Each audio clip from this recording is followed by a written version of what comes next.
Welcome to the Seattle Bird Podcast. I'm your host, Leo.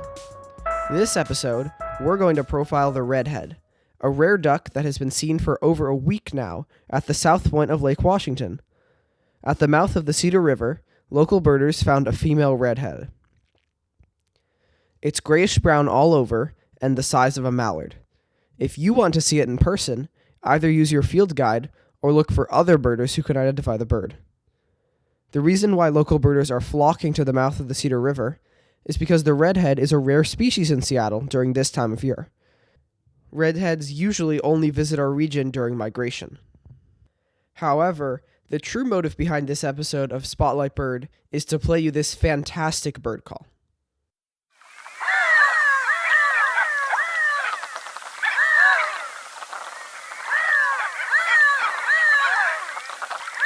Redheads are some of a few birds that usually lay their eggs in the nests of other species, where they then hatch and are raised by other birds.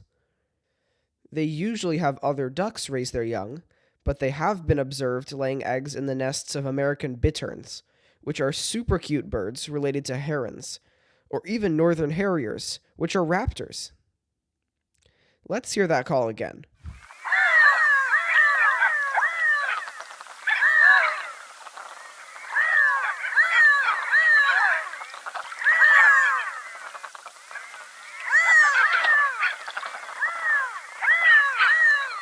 There are a few closely related birds found in Seattle: the ringneck duck, greater scaup, and lesser scaup. Another related species is a bird known as a hardhead, but it's only found in Oceania. The bird calls were recorded by William W. H. Gunn and are available courtesy of the Macaulay Library at the Cornell Lab of Ornithology. The theme song is by Felix. I'm your host, Leo. Until next time.